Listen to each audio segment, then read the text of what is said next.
bebatuan pada zaman purba dan 3 tahap zaman batu. Manusia purba mengembangkan teknologi bebatuan sebagai alat untuk memenuhi kebutuhan. Pada masa itu, alat-alat dari batu digunakan untuk berbagai keperluan, seperti berburu dan menggali.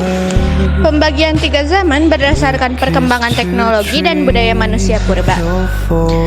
Yang pertama ada zaman Paleolitikum atau zaman batu tua. 2,6 juta tahun yang lalu hingga 10.000 tahun yang lalu, menggunakan batu kasar tanpa pengolahan khusus. Alat-alatnya ada kapak, alat pukul, ujung tombak. Yang kedua ada zaman Mesolitikum atau zaman batu madia. 10.000 tahun yang lalu sampai 4.000 tahun yang lalu, menggunakan batu lebih halus dan spesifik. Alat-alatnya ada ujung panah dan flakes. Yang ketiga ada zaman Neolitikum atau zaman batu muda, 4.000 sampai 3.000 tahun yang lalu, menggunakan batu yang dihaluskan dan diukir. Alat-alatnya ada kapak persegi, gerabah, dan alat pertanian. Selanjutnya, aku akan menjelaskan materi peralatan Paleolitikum yang terdiri dari peralatan kebudayaan dari Ngandong dan Pacitan. Peralatan Paleolitikum. Zaman Paleolitikum ditandai dengan peralatan dari batu kasar dan sederhana. Kebudayaan Pacitan dan Ngandong adalah contoh kebudayaan yang berkembang di zaman ini. Peralatan kebudayaan dari Pacitan. Pertama, kapak perimbas digunakan untuk menggali dan berburu. Kedua, alat-alat dari batu ditemukan di Pacitan, Jawa Timur, seperti kapak perimbas dan chopper. Peralatan kebudayaan dari Ngandong. Alat-alat dari tulang dan batu ditemukan di Ngandong, berupa kapak genggam dari batu, flakes, belati, dan duri ikan pari. Yang selanjutnya saya akan menjelaskan tentang 3 materi.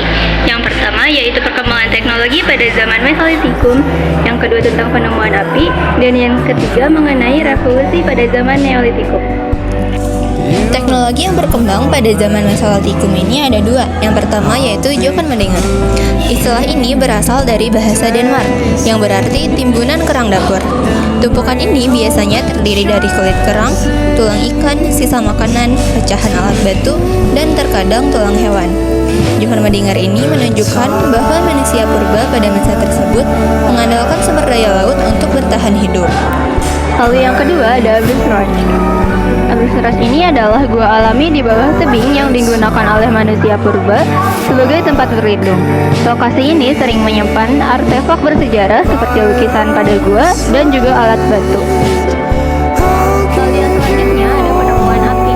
Berdasarkan data arkeologi, penemuan api kira-kira terjadi pada 400.000 tahun yang lalu.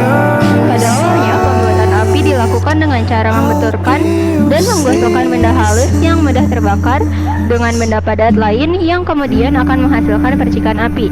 Percikan tersebut kemudian ditangkap oleh material yang kering dan mudah terbakar sehingga menimbulkan api. Hal yang seterusnya yaitu adanya revolusi kebudayaan. Pada zaman Neolitikum terjadi sebuah revolusi kebudayaan, yaitu terjadinya perubahan pola hidup manusia. Pola hidup food gathering digantikan dengan pola food producing. Pada zaman ini telah hidup Homo sapiens yang mulai bercocok tanam dan berternak. Aku akan menjelaskan peralatan zaman Neolitikum, selanjutnya perkembangan zaman logam, dan yang terakhir arsitektur dan hunian praaksara. Peralatan zaman Neolitikum. Masa Neolitikum juga menghasilkan perhiasan batu dan gerabah. Kapak persegi dan kapak lonjong adalah alat penting dalam kebudayaan Neolitikum. Perkembangan zaman logam. Zaman logam di Indonesia hanya mencakup zaman perunggu dan besi, tanpa melalui zaman tembaga. Contoh benda dari zaman logam adalah kapak corong, mekara, dan moko. Arsitektur dan hunian praaksara. Arsitektur pada masa praaksara sudah ada dengan manusia mulai menetap dan mengolah lingkungan. Lukisan dinding gua menggambarkan kehidupan sehari-hari dan spiritual manusia purba. Kiss to trivial for you.